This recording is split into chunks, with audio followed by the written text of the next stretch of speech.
Jung a cartographié deux archétypes qui expliquent pourquoi certaines personnes ne se sentent jamais chez elles, nulle part, l'orphelin et le vagabond. Et ce qu'il a découvert sur ces âmes est tellement perturbant que la plupart des thérapeutes évitent ce sujet. Parce que la vérité, c'est que certaines personnes ne sont pas nées pour appartenir. Elles sont nées pour quelque chose de complètement différent. Et si vous regardez cette vidéo, il est fort probable que vous en fassiez partie. Les neurosciences de 2025 ont confirmé ce que Jung avait intuit il y a un siècle. La douleur de ne pas appartenir est traitée dans les mêmes régions cérébrales que la douleur physique. Naomi Eisenberger de l'UCLA a prouvé que l'exclusion sociale active le cortex singulaire antérieur dorsal et l'insula antérieure, les mêmes zones qui s'allument quand vous vous cassez un os. Votre cerveau ne distingue pas entre être rejeté par un groupe et être physiquement blessé. Mais voici ce que personne ne vous dit. Pour certaines âmes, cette douleur ne s'arrête jamais, peu importe le nombre de groupes qu'elles essaient d'intégrer, peu importe le nombre de fois qu'elles s'adaptent. Le sentiment de ne pas appartenir demeure. Et Jung a découvert pourquoi. Si vous avez toujours eu l'impression d'être à l'extérieur regardant à l'intérieur, si vous avez déjà essayé de vous intégrer dans des familles, des groupes, des communautés, et que vous avez toujours senti qu'il manquait quelque chose, si vous regardez les personnes autour de vous, vivant leur vie normale, et que vous vous demandez comment elles font, cette vidéo a été faite pour vous, parce que ce que je vais révéler dans les prochaines minutes n'est pas une explication, c'est une transformation. Je vais vous montrer exactement ce que Jung a découvert sur les âmes qui n'appartiennent nulle part. Je vais relier cela aux neurosciences les plus récentes sur l'appartenance et l'exclusion. Et je vais vous donner quelque chose qu'aucun thérapeute conventionnel ne peut offrir. Une nouvelle façon de comprendre pourquoi vous êtes ainsi et ce que cela signifie pour votre parcours. Mais d'abord, vous devez comprendre quelque chose de fondamental. La recherche d'appartenance est si basique chez l'être humain qu'elle est archétypique. Jung a écrit abondamment à ce sujet. Nous ne sommes peut-être pas des orphelins physiques dans le monde réel, mais beaucoup d'entre nous ont l'impression d'être des orphelins psychologiques ou émotionnels. Nous avons l'impression de ne pas être connectés à notre famille d'origine, ou à la tribu, ou à la culture dans laquelle nous sommes nés. Nous avons l'impression d'être différents, comme si nous n'appartenions pas d'une manière ou d'une autre. C'est la définition jungienne de l'archétype de l'orphelin. Cela ne signifie pas nécessairement que vous avez perdu vos parents. Cela signifie que vous portez en vous une sensation fondamentale de déconnexion, d'être séparé, d'être un étranger dans votre propre monde. Et cet archétype a une fonction très spécifique dans le processus d'individuation. Jung a dit que l'orphelin des contes de fées est toujours dans un voyage pour trouver sa vraie place dans le monde. Et le plus souvent, à travers beaucoup d'épreuves et de fausses appartenances, il doit créer un nouveau monde pour lui-même. Vous comprenez ce que cela signifie? L'orphelin ne trouve pas sa place. Il crée sa place, parce qu'aucun endroit qui existe déjà n'a été fait pour lui. Mais attendez, parce que voici où les neurosciences entrent en jeu et changent tout. Les chercheurs ont découvert que le besoin d'appartenance est considéré comme le plus fondamental de tous les besoins humains. Une grande partie du comportement humain est motivée par la nécessité de former et de maintenir des liens sociaux, pour ressentir un sentiment souhaité d'appartenance. Et le manque de relations interpersonnelles fortes et stables est préjudiciable à la santé physique et mentale. Cela signifie que votre cerveau est littéralement programmé pour rechercher l'appartenance. Et quand il ne la trouve pas, il entre en mode alarme. Des études montrent que l'exclusion sociale chronique provoque des changements structurels dans le cerveau. Le cervelet montre des altérations chez les adolescents qui expérimentent un isolement prolongé. Les réseaux à grande échelle, qui contrôlent les fonctions cognitives et sociales, sont affectés. Alors, nous avons un paradoxe neurologique. Votre cerveau a besoin d'appartenance pour bien fonctionner, mais si vous portez l'archétype de l'orphelin, vous ne pouvez jamais satisfaire complètement ce besoin. Aucun groupe ne semble juste. Aucune connexion ne semble suffisante. Vous êtes constamment à la recherche de quelque chose qui n'arrive jamais. Et c'est là que Jung offre quelque chose que les neurosciences seules ne peuvent pas expliquer. Jung a identifié un deuxième archétype qui accompagne fréquemment l'orphelin, le vagabond, ou comme on l'appelle dans certaines traditions, l'errant, le pèlerin, celui qui erre. L'archétype du vagabond apparaît comme une figure de profonde solitude qui traverse la vie sans un foyer fixe, ni direction. Inquiet dans la recherche de sens et d'appartenance. Il a ce que Jung a appelé le far sickness, une nostalgie profonde pour des lieux distants, et l'espoir de trouver éventuellement un endroit sur Terre où il se sente vraiment chez lui. Le vagabond aspire à un foyer, mais ne se sent chez lui nulle part. Il habite un espace liminaire entre passé et présent, le familier et l'inconnu, si cela vous décrit. Si vous avez toujours eu cette sensation d'être entre deux mondes, de ne jamais vraiment arriver, vous portez l'archétype du vagabond. Et ce n'est pas une malédiction, c'est un appel. Mais avant d'expliquer cet appel, je dois vous montrer quelque chose qui va vous déranger. La plupart des gens qui portent ces archétypes passent leur vie entière à essayer de s'en guérir, essayant de trouver le bon groupe, la bonne communauté, le bon endroit. Comme si le problème était qu'ils n'ont pas encore trouvé où ils appartiennent, mais si le problème n'était pas celui-là, et si vous n'étiez pas fait pour appartenir à un endroit, et si vous étiez fait pour vous appartenir à vous-même. Jung a écrit quelque chose qui a complètement changé ma compréhension de ce sujet. Il a dit que, pour le chercheur de profondeur, l'orphelin offre un type spécial de promesse et une magie profonde. Si nous parvenons à nous asseoir avec cette solitude suffisamment longtemps et à cesser d'être tentés de nous accrocher au fantasme de l'ego de fausse appartenance, un type de transcendance émerge, où l'orphelin devient lumineux et entier, et appartient autant à personne qu'au monde entier simultanément. Relisez ça. Appartient autant à personne qu'au monde entier simultanément. C'est l'opposé de ce que la société nous enseigne. La société dit « trouvez votre groupe, trouvez votre tribu, appartenez à quelque chose de plus grand que vous ». Mais Jung dit que, pour certaines âmes, le chemin est exactement l'opposé. C'est à travers le non-appartenance qu'elles trouvent l'appartenance vraie. Les neurosciences peuvent expliquer cela d'une manière intéressante. Des chercheurs de Catalyst, étudiant 250 organisations dans 6 pays différents, ont découvert que l'inclusion est un équilibre entre avoir un sentiment d'appartenance et se sentir unique. L'inclusion signifie que les gens se sentent similaires à leurs collègues et reconnus pour leurs qualités distinctes. Percevez le paradoxe. Pour se sentir inclus, vous devez vous sentir à la fois égal et différent. Mais pour ceux qui portent l'archétype de l'orphelin, la partie différente est tellement dominante qu'aucune égalité ne parvient à équilibrer. Et voici le tournant. Au lieu de chercher à atténuer votre différence pour vous fondre dans les groupes, vous pouvez embrasser pleinement votre singularité jusqu'à ce qu'elle devienne votre propre territoire, votre propre lieu, votre propre foyer. Jung appelait ce processus l'individuation. Et pour l'orphelin et le vagabond, l'individuation a une saveur très spécifique. Elle commence lorsque vous cessez de rechercher l'appartenance à l'extérieur et que vous commencez à construire l'appartenance à l'intérieur. L'orphelin est appelé à quelque chose de supérieur. Et ce quelque chose de supérieur, c'est affronter sa propre ombre. Pour ce faire, il doit tourner le dos à la société, parce que c'est une bataille qui ne peut être menée seule. Vous saisissez la radicalité de cela.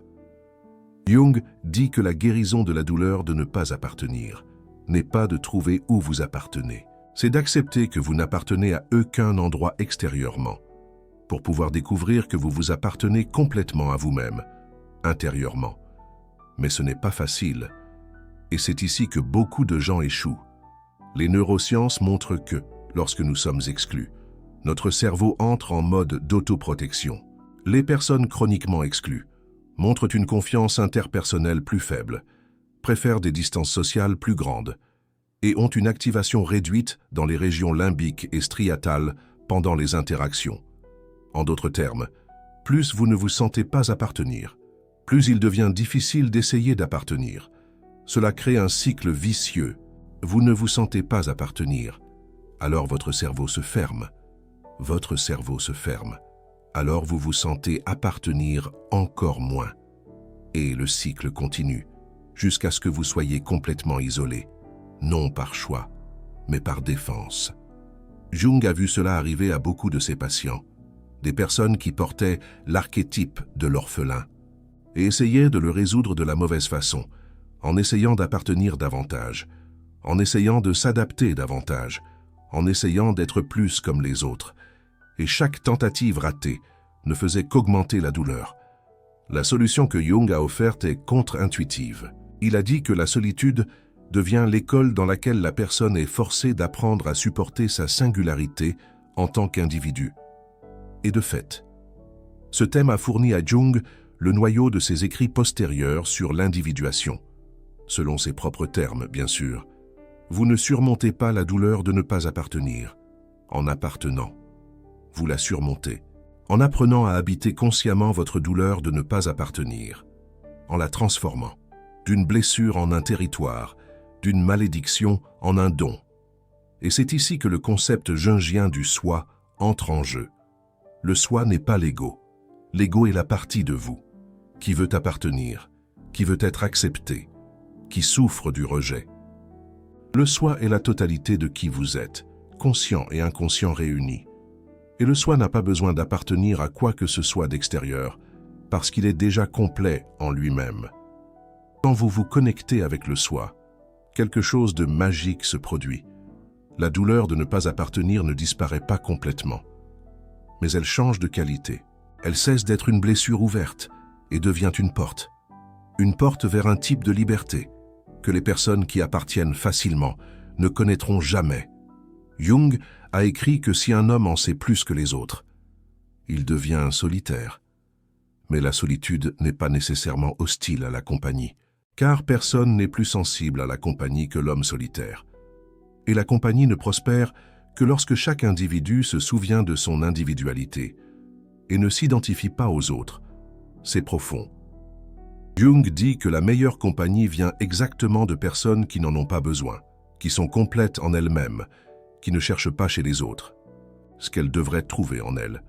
Et ironiquement, quand vous cessez d'avoir besoin d'appartenir, vous commencez à attirer les connexions justes, non par nécessité, mais par résonance, non par désespoir, mais par abondance. Alors, comment faites-vous cela dans la pratique? Comment transformez-vous l'archétype de l'orphelin, d'une blessure en un don? Premièrement, vous devez cesser de vous blâmer de ne pas appartenir. Ce n'est pas un échec de votre part, c'est la configuration de votre âme. Certaines personnes sont venues pour appartenir à des groupes. D'autres sont venues pour créer de nouveaux territoires. Vous êtes du second type. Deuxièmement, vous devez faire la paix avec la solitude.